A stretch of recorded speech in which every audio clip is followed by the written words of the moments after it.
I started having these obsessive thoughts. Why did you kill those people? No comment. No comment. Ele orienta a Suzane a chorar na entrevista. Não vou conseguir. Este honorable científico, el que escribió, ¿es un doctor de dónde? De Estados Unidos. Bueno. What were your fantasies about? They were sexual fantasies of control, power. Bom dia, boa tarde, boa noite, seja lá qual for o horário que você estiver ouvindo esse podcast. O meu nome é Marisa e não, vocês não estão tendo uma alucinação. A gente recebeu milhares de mensagens de vocês perguntando se o projeto Apenas um Podcast tinha acabado, mas não. Se tem uma coisa que não iremos desistir tão cedo é justamente do nosso plano de dominação mundial, não é mesmo? A mesma coisa que fazemos todas as noites, tentar conquistar o mundo. Sim, Marisa, a gente não desistiu do nosso plano de dominação mundial. Eu já vou explicar rapidinho o que aconteceu. Para quem não sabe, a gente antes fazia parte do grupo da WePod, eles distribuíam e editavam o nosso podcast, mas agora a gente decidiu voltar a andar com as nossas próprias perninhas. Então, sim, Marisa, estamos de volta e agora a gente vai voltar a andar pelas nossas próprias perninhas, a gente vai voltar a fazer tudo, desde edição, distribuição. Então, se vocês viram que a gente teve um pouco fora esse dezembro e janeiro, não foi planejado essas férias compulsórias, mas agora está tudo de volta às nossas mãos. A gente agradece ao iPod que editou e distribuiu alguns dos nossos episódios, mas a gente voltou a ter o controle total do nosso podcast e esperamos que seja um ano melhor. E começou melhor, né, Marisa? Várias pessoas começaram a apoiar o nosso projeto. Muitas pessoas mesmo, vários de vocês sentiram falta e estamos de volta. E a gente tem os apoiadores. Para quem não sabe, a gente está lançando um plano novo de apoiadores. Que você pode estar acessando pela Aurelo, ou se você é de fora do Brasil, pode ser pelo Patreon. Os planos começam a partir de R$2 e vão até 20. Cada um dos valores lá tem vários benefícios, né? Inclusive alguns brindezinhos que a gente já tá tentando botar a mão na massa ali para poder desenvolver e enviar para os assinantes, né? Mas acho que a gente gostaria muito, antes da gente começar, de agradecer cada uma das pessoas que nos apoia lá na Aurelo e também agradecer o pessoal que enviou um Pix misterioso nesse período que a gente esteve ausente. Mas calma aí, né? Respira fundo que o episódio já vai começar. E outra coisa, né? Que vocês têm um botão aí de avançar. Então, se você não tá a fim de ouvir, né? Avança, tem ali, né? Mas continua com a gente até o final, por favor, porque isso que é importante para as empresas nos patrocinarem também, né, Marisa? Então eu gostaria de agradecer muito a Laís Dreges, que já tá com a gente há muito tempo. Muito. A Gabriela Caters, que eu espero ter falado o nome correto. A Juliana de Amorim Neves. Casey Polly. A Julie Regina. A Jéssica Bueno. E a Vivian Ogata. Bom, dos Pix misteriosos eu gostaria de agradecer muito a Yasmin Paiva Penha, que disse na mensagem: Oi, Marisa, Thiago e Amora. Ela incluiu minha cachorrinha, que fofo. Amo ouvir o podcast na academia e indo pro trabalho. E amei a nova música de introdução. Um beijo pra vocês. Muito obrigada, Yasmin. Desculpa a gente não ter visto a sua mensagem antes. É que, né, tivemos alguns empecilhos aí no meio do caminho, mas muito obrigada. Achei muito fofinho que mencionou minha cachorrinha, que é o amor da minha vida. E uma das coisas que aconteceu nessa troca de migração, remigração de servidor é que a gente perdeu todos os nossos comentários dos episódios. Eu acho isso muito triste. Então volta a comentar nos nossos episódios o que você achou desse episódio. A gente colocou uma enquete no nosso último episódio. Se vocês gostaram da especialista que veio, a Ana é uma amiga de muito tempo. Eu já conheço a Ana desde 2008. Nossa, faz muito tempo. Meu Deus do céu, eu me senti velho agora. E tá bom, eu comecei a ter uma crise dos 30 anos antecipado, mas é isso aí. Gostaria de agradecer também a Stephanie Siqueira, que falou: só quero dizer obrigado. Ela quer dizer obrigado? A gente que quer dizer obrigado, Stephanie. Muito obrigada. Bom, adorei a mensagem, porque é meio reflexiva, né? Mas muito obrigada. Quero agradecer também a Dayana Moura dos Santos Coelho, que falou: é pouquinho, porque comecei a trabalhar agora e ainda não recebi o salário. Beijo pra vocês, admiro muito o trabalho de vocês. Que bom, fico feliz, Dayana, que você conseguiu um trabalho novo, parabéns. Depois, seja nos comentários aí na caixa do Spotify, conta pra gente como é que tá indo. E por último, quero agradecer, por último e não menos importante, a Rafaela Ferreira, que disse: oi, amo muito o podcast de vocês. dando uma ajudinha simples, mas eu espero que vocês fiquem felizes. Muito sucesso para vocês. Ficamos muito felizes, Rafaela, não só pela sua ajudinha, a sua ajudona, na verdade, mas também fico feliz de você estar apoiando nosso podcast, de ser a nossa ouvinte. E se você quiser mandar um Pix misterioso também com uma mensagem pra gente ler aqui, é só mandar pro e-mail contato@apenazumpodcast@gmail.com. E se você quiser ser um apoiador, confira lá no Aurelo ou então no Patreon. Mas eu acho que a gente já enrolou muito, né? Atenção, esse podcast não é recomendado para pessoas sensíveis, pois pode conter a descrição de violência psicológica, física e sexual. Não diga que você não foi avisado. Continue agora por sua conta e risco. Agora os detalhes de uma história de horror e mistério que repercutiu em todo mundo. Nossa equipe mostra quem são os canibais de Garanhuns, mentes doentias responsáveis pela morte de pelo menos 3 mulheres.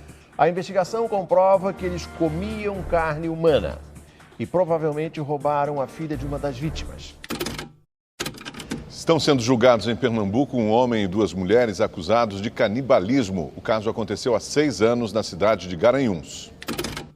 Bom, hoje a gente vai falar daquele famoso caso dos canibais de Garanhuns, o famoso caso da coxinha, que com certeza você já deve ter pelo menos ouvido falar desse caso que aconteceu lá em 2012, em Garanhuns, no interior de Pernambuco. Obviamente, né, a gente não precisa dizer que é no Brasil. Hoje, finalmente, vamos sair da esfera estadunidense e entrar na nossa esfera brasileira. Bom, acho que é importante a gente ressaltar algumas informações sobre essa cidade.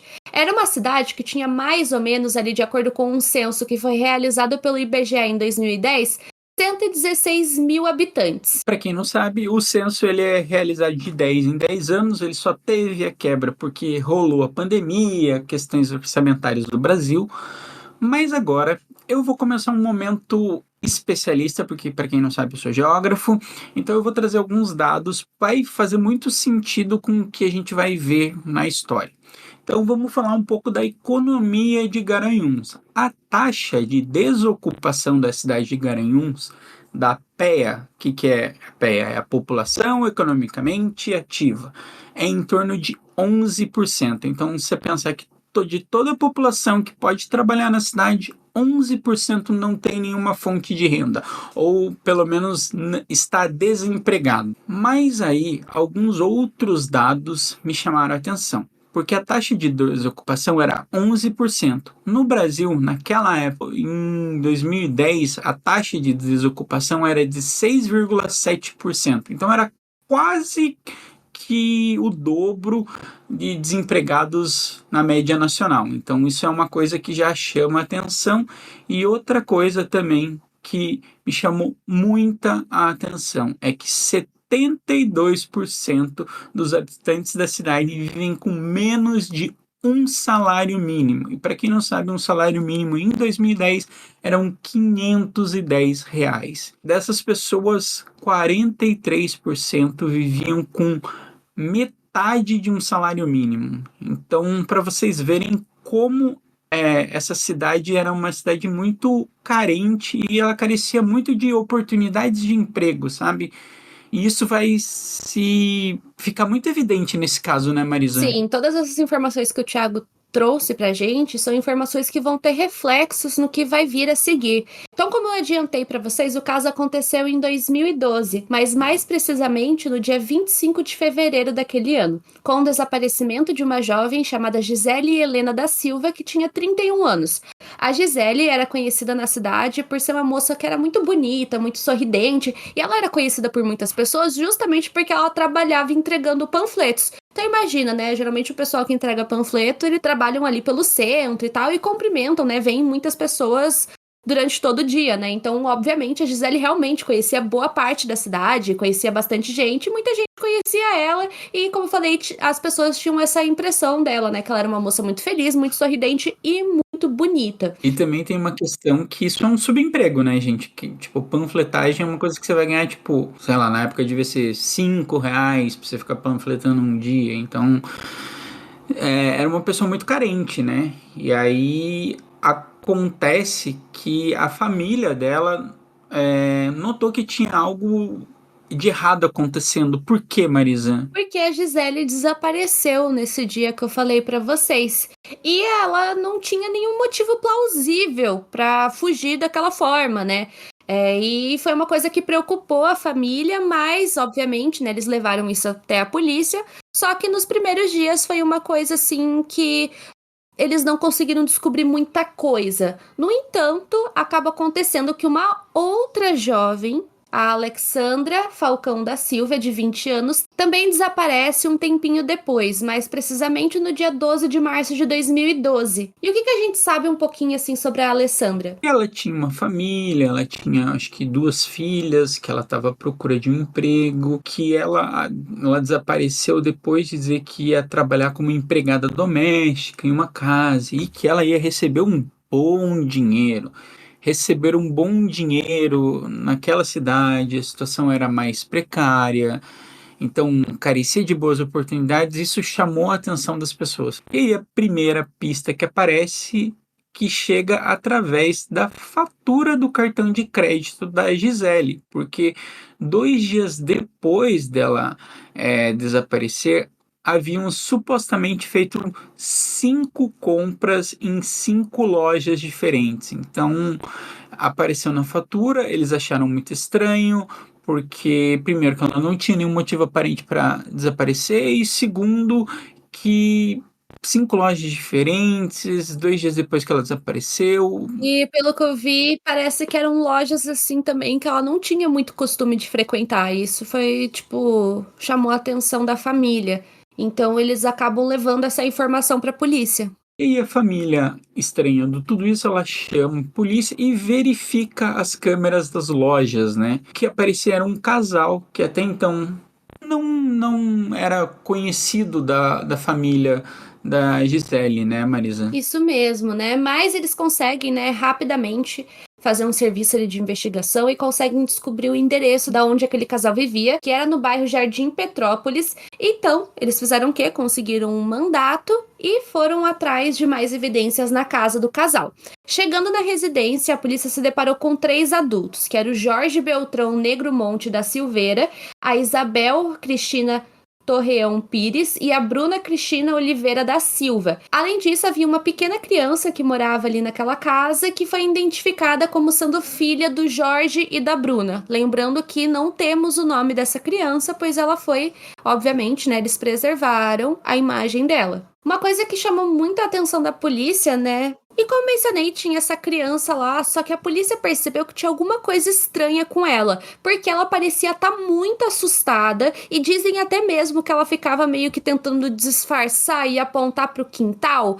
Então a polícia, estranhando aquele comportamento, eles decidiram ir até o quintal e nisso eles começam a perceber que parecia que tinha uma terra recém-mexida. Pelo que eu entendi, foi meio que isso. Daí eles começaram a verificar o quintal e nisso eles acabam se deparando com os restos mortais das 2 vítimas que nós citamos. Tanto da Gisele quanto da Alexandra. Nos relatos, eles não, digamos assim, eles não cavaram muito fundo. Pelo jeito, elas estavam bem na superfície. Foi uma cova rasa.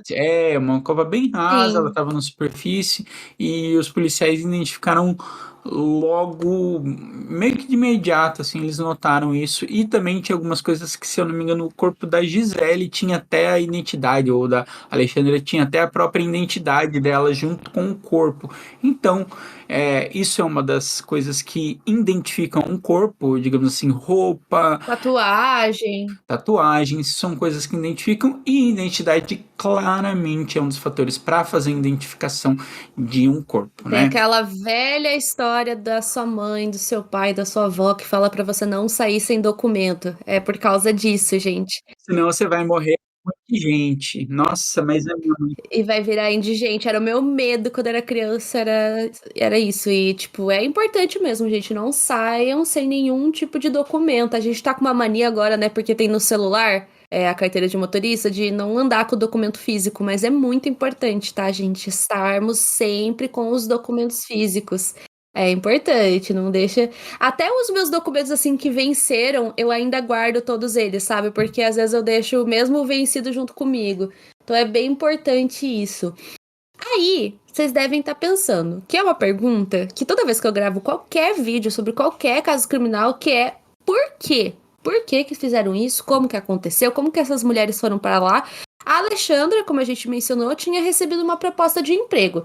E foi exatamente isso, né? Ela foi informada que ali naquela residência haveria uma proposta de trabalhar como empregada doméstica e chegando lá, ela foi surpreendida com um golpe no pescoço. Quem fez esse golpe no pescoço dela foi o Jorge.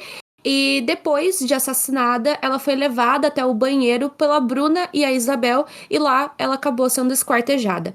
Já a Gisele, ela foi convidada pela Isabel. Vocês vão estar vendo a foto aí na capa do podcast. A Isabel é a mulher mais velha da foto. A Gisele foi convidada por ela para ir até a residência da família para que ela conhecesse a palavra de Deus, aquele papo ali, né, de evangelização, e ela acabou tendo o mesmo fim da Alexandra, o golpe no pescoço e depois esquartejada no banheiro. E se vocês notaram na imagem, então, os três, você vê que tem, digamos, uma grande diferença de idade entre a Isabel e a Bruna, porque elas efetivamente, se não me engano, uma tinha tipo 16 para 18 anos na época, uma já tinha acho que 50 para 60, ele tinha acho que os seus 50, 55, então tem essa grande diferença de idade e isso vai, digamos, de alguma forma vai auxiliar, porque as duas, eles eram um casal, né? Os três eram. Não, casal não é um bom termo, mas eles eram bígamos, né? Trisal. Eles se relacionavam entre eles. É que tipo, ele não é todos se relacionando com todos, né? Vocês vão entender. Daqui a pouco vamos trazer mais sobre isso. Vocês vão entender daqui a pouco. E aí vai entrar a parte que acho que é o que todo mundo conhece desse caso. Talvez você não conheça profundamente essa história, mas essa parte você já deve ter ouvido falar. Que, como indica no título, eles eram canibais. Então, depois, né, que os corpos foram esquartejados, eles separaram as partes que continham mais carne, como a coxa, braço, nádegas e até mesmo o fígado. Depois disso, né, esses pedaços de carne, os órgãos, eles eram embalados e colocados num freezer. E a carne servia não só para a alimentação de toda a família, inclusive da criança que estava na casa, no caso ela era forçada a comer essa carne, mas também era usada para rechear salgados que a Isabel vendia pela cidade. Até onde eu sei, o pessoal comprava mais por dó. O pessoal, sabe, quando... Não sei se já aconteceu com vocês aí na vida de vocês, de chegar uma pessoa vendendo e a pessoa tem um papo, você nem queria comprar o que a pessoa tá vendendo, aqueles brigadeiros, você nem queria comprar, mas a pessoa é tão simpática, tão legal, aí você acaba comprando. Por dó. Uma senhorinha. Exato. Pelo que eu entendi, era meio que isso. O pessoal ficava com um pouco de dó, daí eles iam lá e compravam. E uma curiosidade é que, na verdade, muita gente fala da coxinha, mas o principal foco dela era empadas, né? Eu e a Marisa agora a gente vai interpretar a transcrição que a Isabel fez num depoimento dado em 2021. Eu vou fazer a voz do policial e a Marisa vai fazer a voz da Isabel. Vocês comeram muita carne da Geisa? Não comi muito, não. Não sou muito de comer carne, não. Quem foi que comeu mais? A pretinha? Bruna? A pretinha e a criança. A menina sabia que era carne de gente? Não, a menina só sabe o que aconteceu quando ela, a Bruna, contou. E quem contou pra ela, a criança, que ele, Jorge, levou a mulher, matou e cortou? Creio que ela deve ter visto tudo. Ela viu os procedimentos, deve ter ficado assustada. De repente notei que ela tinha ficado nervosa. Quantos dias para comer a carne? 10 quilos tirado da Gisele. 2 ou 3 dias. A Bruna faz dieta, mas quando come carne, é carne mesmo. Não como muita carne. Vocês comeram a carne da Geisa e da Alexandra? Que pedaço comeram dela? Fígado, carne normal. Coração também? Não, nenhuma das vezes teve coração. Deram também a criança? Ela comeu, fez parte. Ficou com remorso? Sempre fiquei com remorso, sempre fiquei. Você vendia lanches? Um dos lanches era empada. Você pegou a carne da menina morta e usou como recheio da empada? Cheguei a usar a carne sim dela. Você fez as empadas? Fiz. E vendeu? Vendi. A empada que a senhora vendeu foi de carne de quem? Da segunda, a Alexandra. A senhora vendia carne humana em que locais da cidade? Nos hospitais, mas era pouquinho, era mais o molho.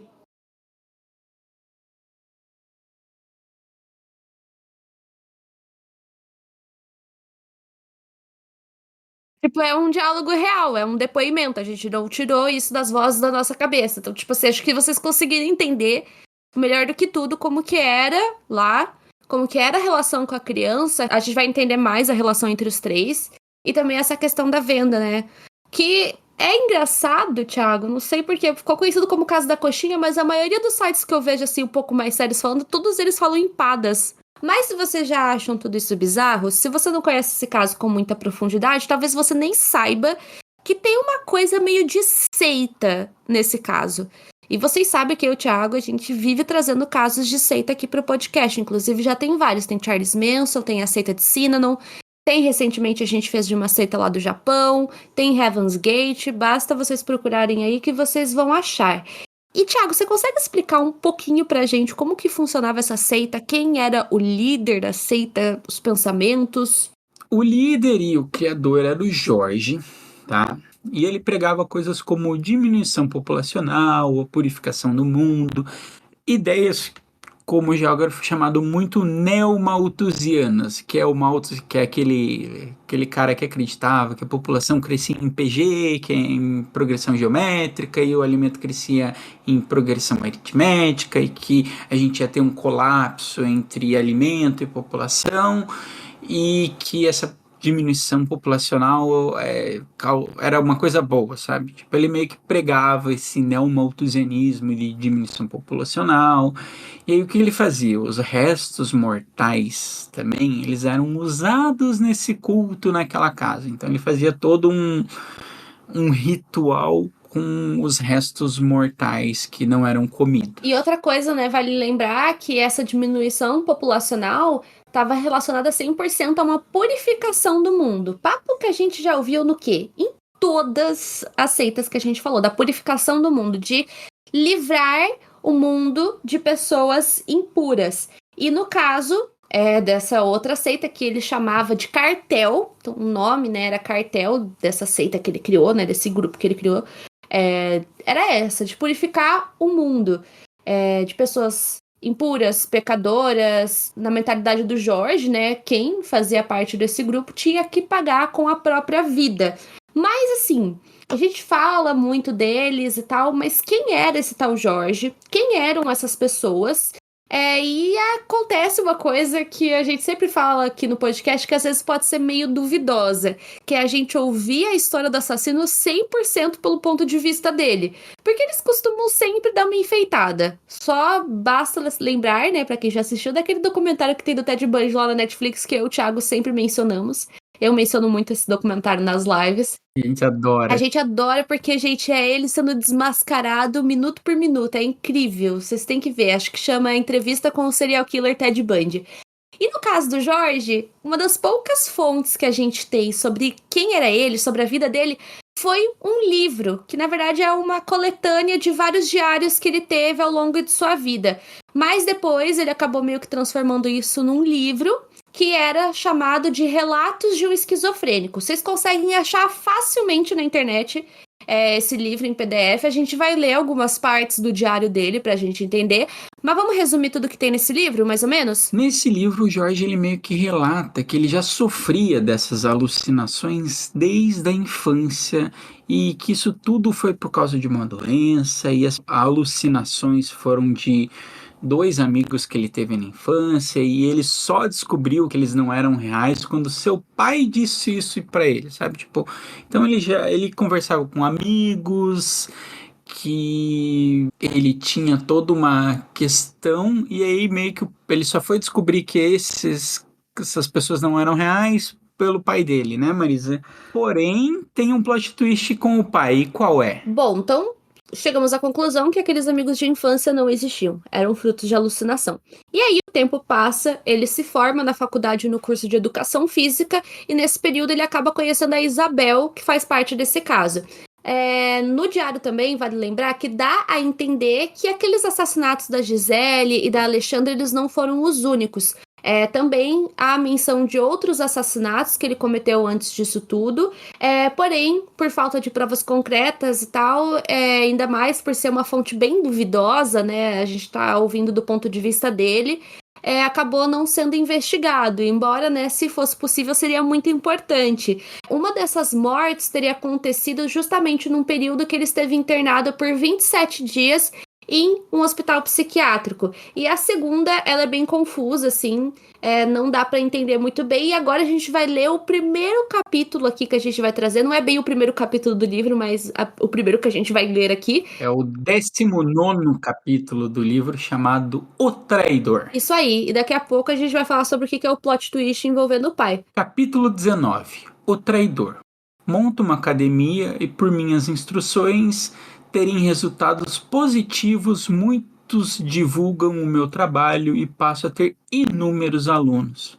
Para me ajudar no funcionamento da academia, contratei um acadêmico de educação física. Não durou muito e os problemas começaram. Pouco a pouco, meus alunos vão se afastando. Procuro saber o que estava acontecendo e logo descubro a razão. O tal acadêmico estava denegrindo a minha imagem como professor, pois como ele já tinha montado a sua academia, o seu interesse era conquistá-los. Diante disso, fui obrigado a fechar a minha academia. Fico triste, muito abatido e novamente entro em crise, sendo mais uma vez internado em um manicômio, ficando desta vez mais ou menos um mês. Agora eu pergunto, que pessoa passaria por isso e não entraria em crise? Será que eu sou realmente louco? Inclusive, depois que você prossegue a leitura nesses diários, você acaba percebendo que muito provavelmente o pai dele também não era real e também era fruto de algumas alucinações. Inclusive, depois, conforme você vai lendo o diário, você percebe que muito provavelmente nem o pai do Jorge era real. Parece que ele também era fruto de alucinações, né? Mas essa parte a gente não tem certeza, é o que indica ali na narrativa. E falando em narrativa, a gente vai ser apresentado a uma outra vítima. Essa sim conseguiu ser provada como vítima, essa teve investigação e vocês já vão entender quem que era ela. Durante o diário, a gente percebe um outro nome feminino, que não era nem da Isabel e nem da Bruna. Era uma mulher chamada Jéssica. É que assim, a Bruna meio que não aparece, ela vira a Jéssica. Tenta explicar isso, então. E o que acontece? Durante a narrativa do diário, a gente percebe que o Jorge fala de uma mulher chamada Jéssica, como se ela fosse uma pessoa só, que daí depois dá a entender que ela é duas, e se você não sabe a história, você não vai saber se é uma ou duas. E outra coisa que eu tenho para falar é que ele, o Jorge, era professor de educação física. Ele tinha essa formação, sabiam disso, só que também não sabiam desse tal traidor que ele tá falando, porque ele também chegou a ter uma escola de karatê, então é muito difícil entender esse livro. Esse livro não faz sentido com a realidade que a gente tem, com a realidade dos fatos. Se você olha os depoimentos, e nesse livro fica muito claro dessa dualidade, dessa pessoa que aparece no livro dele. Então, Marisa, leia o capítulo 17. O harém se desfaz e eu ganho uma linda filha, que daí vai falar sobre essa questão da Jéssica real, que a Jéssica se transforma em Bruna, e aí vocês vão entender que essas duas pessoas viram uma só, e é muito estranho na cabeça dele. Sobre o meu harém, muitos reprovam tal união. Perguntavam às minhas companheiras se isso era certo. E tanto uma quanto a outra respondiam que preferiam um relacionamento assim, que teriam um companheiro mentiroso que fica com uma e outra nas esquinas e bares da vida. E elas tinham razão, pois além de ser fiel, eu não mentia para elas. Porém, esses muitos que não aceitavam meu harém eram fantasmas e os monstros. Numa noite de lua, a mulata misteriosa desaparece. Pergunta então a Bel o que tinha acontecido. Ela responde que nunca existiu uma outra em nossa casa. Novamente, eu fico sem saber o que é real e irreal. Em um fim de semana, num restaurante com Bel, olho para ela e percebo que a amo, mas não como uma companheira, e sim como uma mãe. No início, foi difícil para ela, porém, a minha opinião foi aceita. Um dia, caminhando sozinho, conheci uma linda negra e passei a me relacionar com ela. Dessa união nasceu Jéssica Camila, uma bela mulata que, por incrível que pareça, semelhante à minha companheira, que sumiu por um encanto. Todo macho tem uma tendência ingênita. Tal tendência lhe faz querer ser forte e exercer o domínio. tanto em relação à área como em relação a um outro ser. Também faz parte dessa tendência o contato com mais de uma fêmea. Gente, só lembrando, né? Isso a gente tá lendo o capítulo que um cara escreveu. Então, tipo, tem muitos termos ali que, tipo... não fazem sentido. Se você vê, a nossa fala fica um pouco travado. É difícil de ler. Tem muitos termos ali que a gente sabe hoje em dia que são muito preconceituosos, ideias absurdas, que nem essa última parte que eu li. Então, tipo assim, esse era o Jorge. A gente tem um pouco dos pensamentos dele. E essa dualidade acontece porque em alguns momentos dá a entender que a Jéssica era a Bruna, que fez parte de todo esse crime, mas também dá a entender que ela era uma mulher, que até onde a gente sabe ela era moradora de rua, não temos certeza em relação a essa parte, e ela também desapareceu.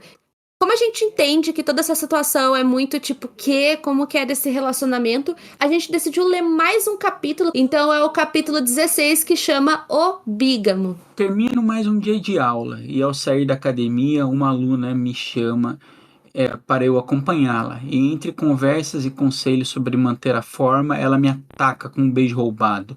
Uma linda mulata, boca perfeita e carnuda, olhos escuros e belo, com 2 pérolas negras, um rosto lindo e jovem, vestido por longos cabelos afros. Sua pele tropical trazia em si um cheiro docio junto a bronze natural. Suas pernas torneadas e grossas faziam os meus olhos canibais devorá-las. Seus pés pequenos e delicados pareciam de uma princesa, assim como suas mãos. Uma das mãos que sabiam me tocar me levavam a um delírio, mas um delírio de amor. Quando ela andava, seu corpo esbelto tinha um balanço natural erótico, uma dança provocante, chamando o seu macho para a intimidade. Apesar da sua pouca idade, já trabalhava e queria um relacionamento firme. O tempo foi passando e eu não podia escolher entre ela e Bel, pois amava ambos. E, diante de um acordo por amor, elas decidiram dividir o mesmo lar comigo. Eu me senti um leão com as 2 lindas leoas, sempre ao meu lado, cuidando de mim. Por muito tempo perguntei a mim mesmo se essa união era real. Imagine viver com 2 mulheres em total harmonia. E nessa parte, para quem não sabe, ele tá falando do relacionamento que ele teve com a Bruna, porque a Bruna, ele se relacionou muito cedo. A Bruna, acho que tinha só 16 anos quando eles se conheceram. Acho que eles se conheceram na academia de karatê, que ele era professor, e disse que o pai da Bruna foi totalmente contra. Inclusive, tem um depoimento dela falando sobre isso. A senhora era apaixonada por Jorge? Era. Ainda é? Amava muito ele. Ele foi meu primeiro namorado. A senhora conheceu ele, a senhora tinha quantos anos? Eu tinha 16, ele tinha 41. E a senhora conheceu ele da onde? Em Natal, do Rio Grande do Norte, quando eu era aluna dele, de karatê. Comecei a namorar com ele escondido. Aí foi quando meu pai descobriu, meu pai de militar, ele ficou bastante bravo, por eu estar com um homem bem mais velho do que eu, e ele se alertou que aquele homem ia estragar a minha vida. Eu fui numa academia lá em Garanhuns, no centro, aí eu disse, então, porque Jorge estava com o Conselho Regional de Educação Física, Cultura e Mental, para ele não pagar a anuidade.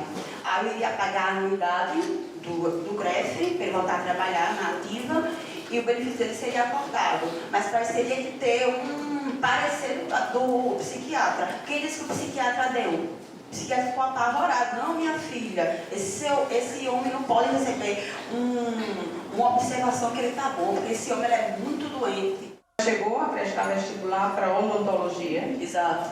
A senhora tem conhecimento de biologia? Tenho, mas não como Jorge, que ele tem um superior da educação física. E a senhora tinha conhecimento também de anatomia? Não. Por que a senhora riu assim? Um risinho assim? Porque nem da área médica eu gosto. Então, pra quem tá tipo, meu Deus, Thiago e Marisa, não estou entendendo nada. Acontece que, assim, em vários momentos do diário ele menciona essa tal Jéssica, mas na verdade ela é a Bruna. Tipo, ele usa o nome Jéssica, mas na verdade ele tá se referindo a Bruna. Só que Jéssica, a pessoa Jéssica, ela realmente existiu. e ela desapareceu e foi assassinada por eles. Só que isso lá em 2008, ou seja, alguns anos antes desse caso acontecer. E lembra daquela criança que a gente falou? Pois é, ela era filha da Jéssica, então ela não tinha nenhum laço biológico, sanguíneo com Jorge, Bruna e Isabel. A mãe verdadeira dela foi a Jéssica e ela foi assassinada ali por eles. Então, assim, é bizarro isso. E, inclusive, tá lá nesse capítulo, porque basicamente tá aqui, ó.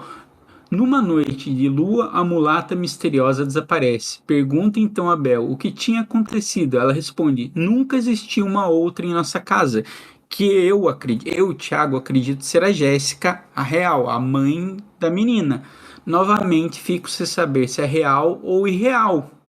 Então, tipo, pra mim dá pra interpretar dessa forma. Eu não sei se você também interpreta, mas pra mim, tipo, ela desaparece e aí ela reaparece de novo, mas efetivamente seria a Bruna, que é: um dia caminhando sozinha, eu conheci uma linda negra, passei a me relacionar com ela, dessa união nasceu Jéssica Camila, uma bela mulata que, por incrível que pareça, é semelhante à minha companheira, que sumiu como por um encanto.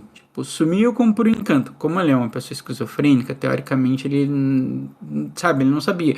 E eu não sei dizer se era efetivamente ele, tipo, essa parte é a Bruna ou não é, mas essa é a loucura, porque, tipo, aqui diz a minha companheira que sumiu por um encanto, que era a Jéssica, que foi a mulher assassinada. Eu acho que ela foi uma vítima, assim, da mesma forma que as outras anteriores. Provavelmente ela deve ter recebido algum tipo de convite para ir até a residência e ela acabou sendo assassinada.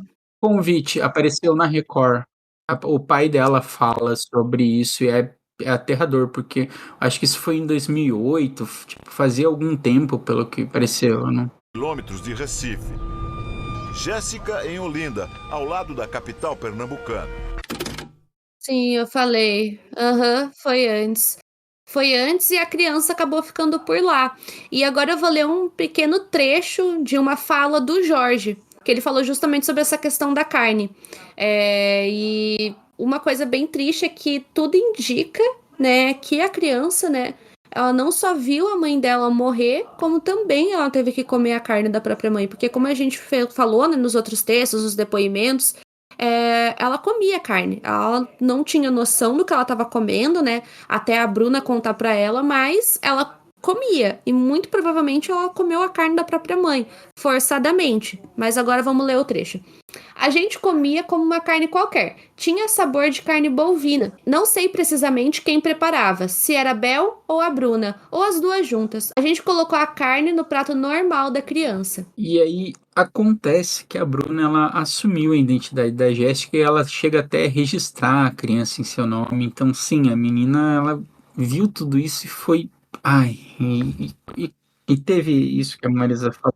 Foi uma vítima gigantesca, né? Mais uma vítima. E é bizarro, assim. E vocês falam, pô, Thiago, Marisa, vocês amam tanto cronologia, mas é impossível fazer cronologia nisso daqui.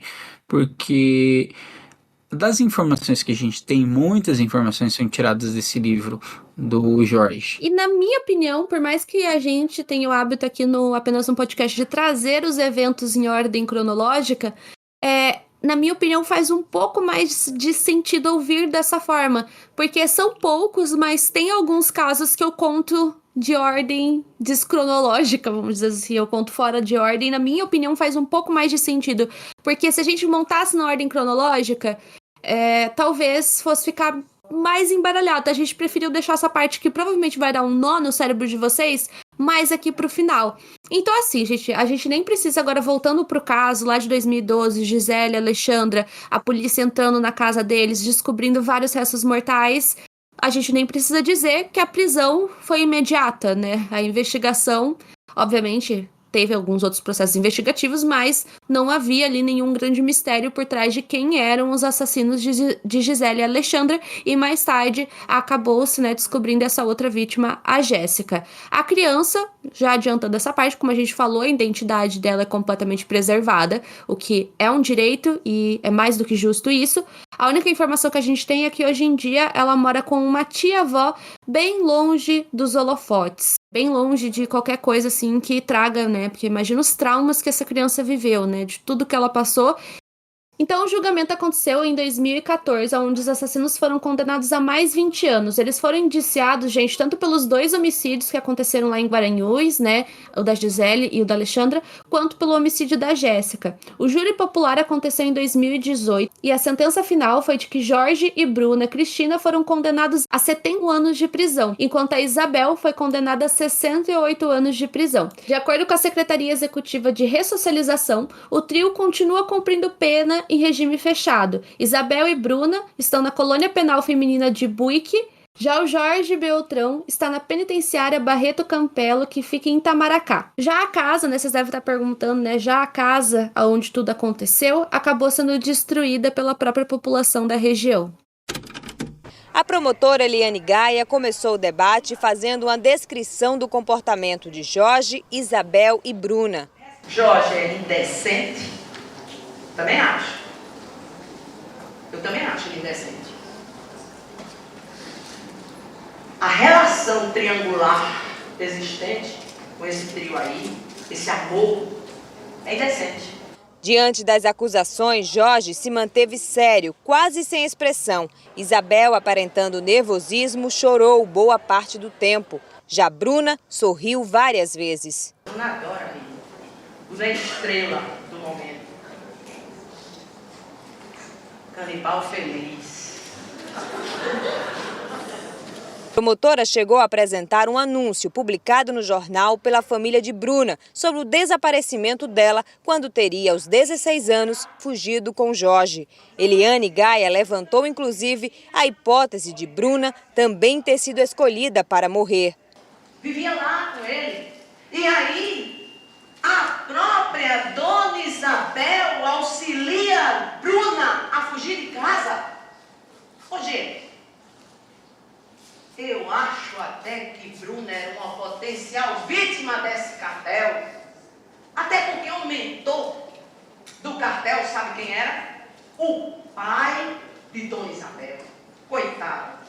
Sobre o laudo de sanidade mental, a promotora questionou a resposta dos réus. Em uma delas, Jorge teria dito não comer carne. Adventista do 7º dia se diz ovo lacto vegetariano. Fantástico. Que é uma pessoa ovo lacto vegetariano? Hã? Come o quê? Ovo lacto vegetariano. Totalmente naturalista, não é? Naturalista entre aspas. A preferência de carne dele era outra. Carne humana.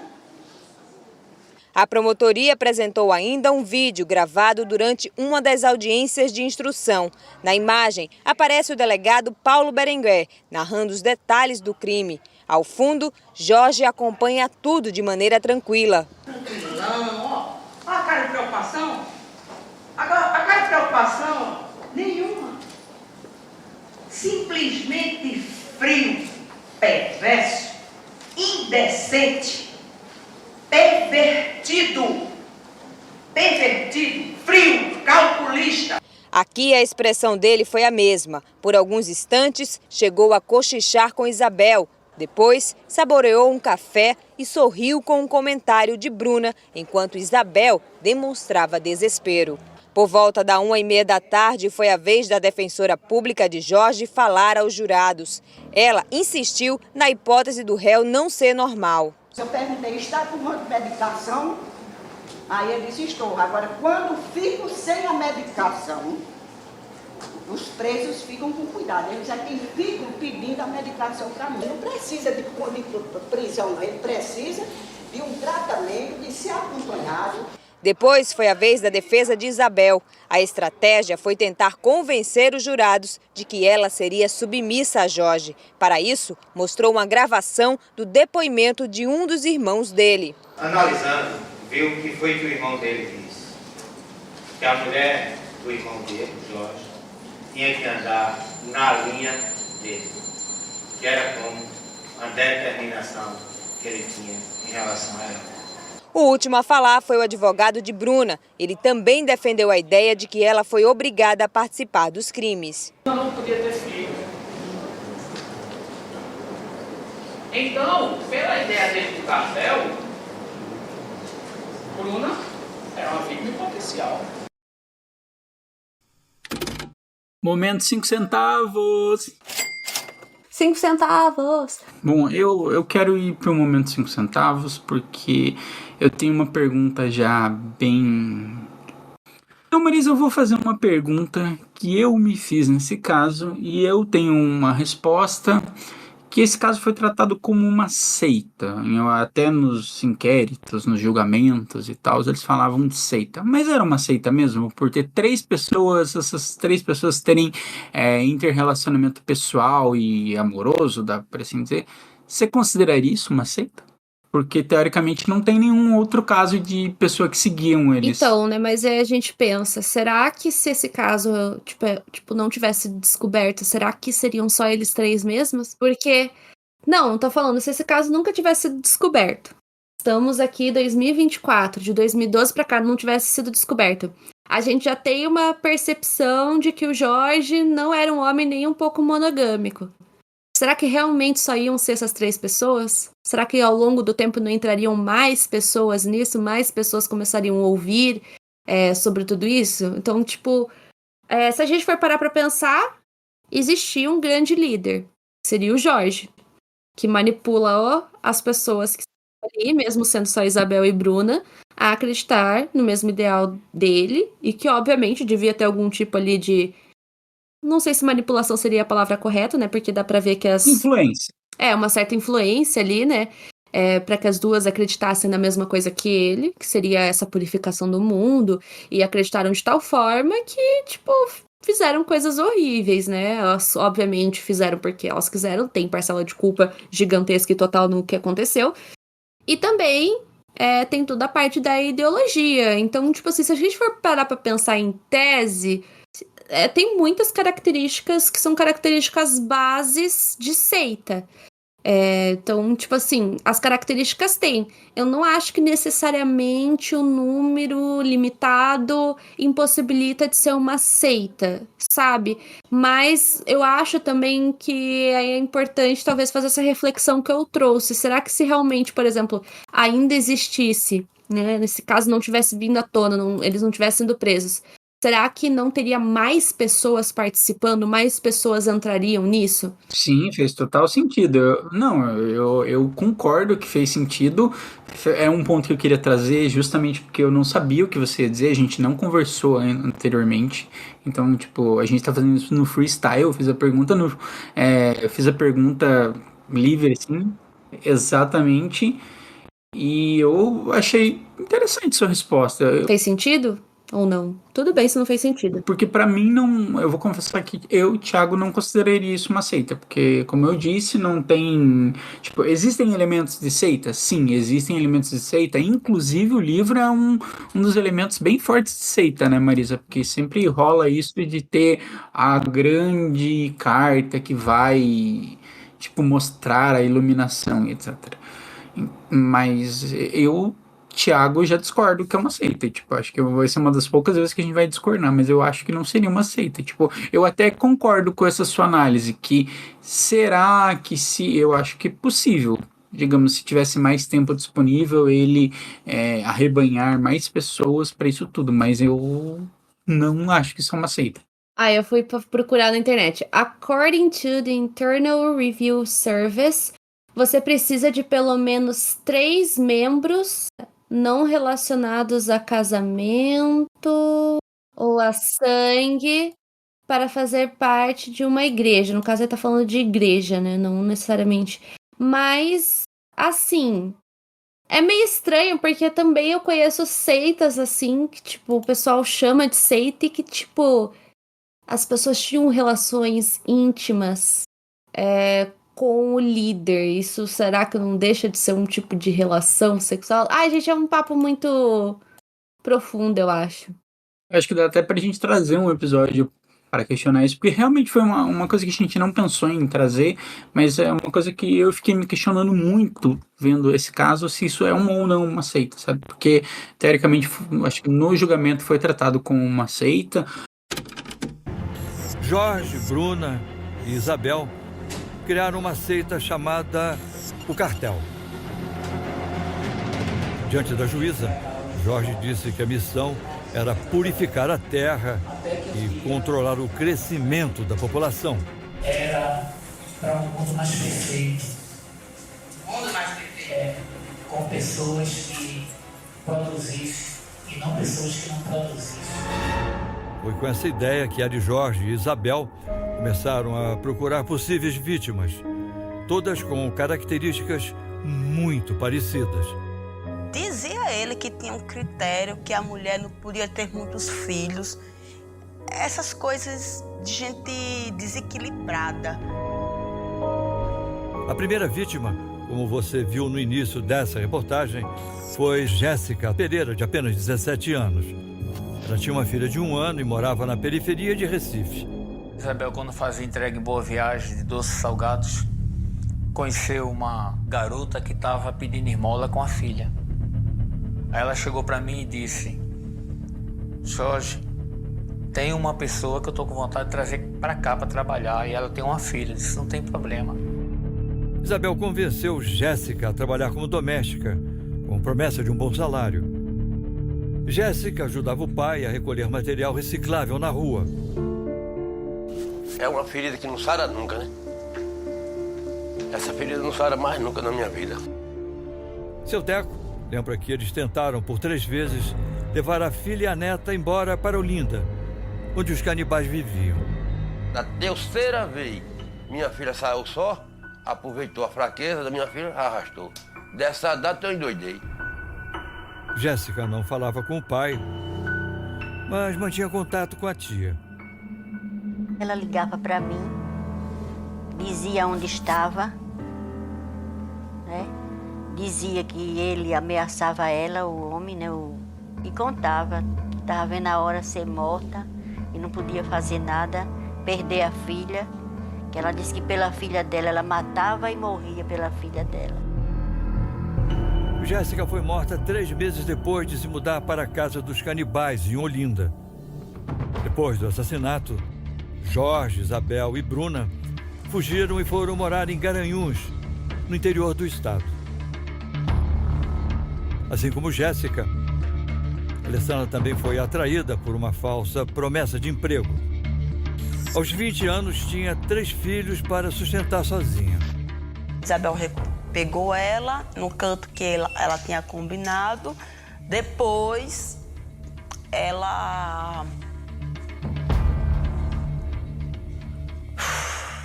Dá uma paradinha, por favor. Ok. Tanta barbaridade, Senhor. Vamos com calma. Barbaridade, Senhor. A avó de Alessandra morava no mesmo bairro que os canibais. A neta foi enganada com a promessa de ganhar R$ 1.500 por mês. Ela deixou os meninos com a mãe e disse: olha, mãe, eu vou acertar o trabalho, eu hoje não vou trabalhar não, chego já, fico com os meninos. Aí pronto, saiu e não voltou mais. A avó nunca superou a morte da neta. Se eu ia dormir, era vendo ela, se eu estivesse fazendo as coisas, eu estava vendo ela. Eu ia ficar doente, né? Fiquei pedindo a Deus, que Deus tirasse ela da minha mente. Jorge frequentava uma clínica para se tratar da suposta esquizofrenia. Lá, ele conheceu Gisele. Ao contrário de Jéssica e Alessandra, Gisele não foi atraída pelos assassinos porque precisava de dinheiro. Embora aos 31 anos tivesse 2 filhos, estava divorciada. Gisele estava numa clínica falando sobre dando testemunho, tudo isso, né? Eu perguntei se ela podia passar esses ensinamentos para minha filha. Bruna conta que essa era uma armadilha para atrair Gisele. A proposta que teve com Gisele foi essa. Tem uma filha que ela é desviada, ela dá trabalho. Eu quero que você seja amiga dela. Gisele era de uma família humilde. Antes de se tornar uma voluntária, ela fez sucesso como dançarina no carnaval. Vistosa, chamava a atenção dos homens. A prima se lembra bem desse tempo. Ela tinha muita fantasia na cabeça. Quando ela era mais nova, ela só pensava em dançar. Participou do concurso da Loura do Tchan. Ela tinha aquele sonho, né, de ser uma dançarina famosa. A carreira de dançarina não deu certo. E Gisele passou então a se dedicar à religião. Eu não queria mais saber de namorar, não queria mais nada, só queria ajudar todo mundo. Pouco antes de morrer, Gisele andava com muito medo. Estava sendo perseguida por um homem. Ela me disse que tinha uma pessoa seguindo ela. Esse homem é Jorge Negromonte, segundo a prima. As características da pessoa que Gisele disse que a perseguia eram as mesmas do assassino? As mesmas, do mesmo jeito. Um homem que não era nem muito alto nem muito baixo, era branco e forte. Ele era forte, ela dizia que ele era forte. Jorge nega que tenha seguido Gisele, ou até mesmo falado com ela. Não conheci Gisele. Conhecer pessoalmente, não. Gisele desapareceu no dia 25 de fevereiro de 2012. A família entrou em desespero. Eu não sinto que ela morreu. Porque a barbaridade foi tão grande que eu não quero acreditar se foi com minha filha aquilo, não. Não dá pra acreditar, não, que eles faziam com isso, não.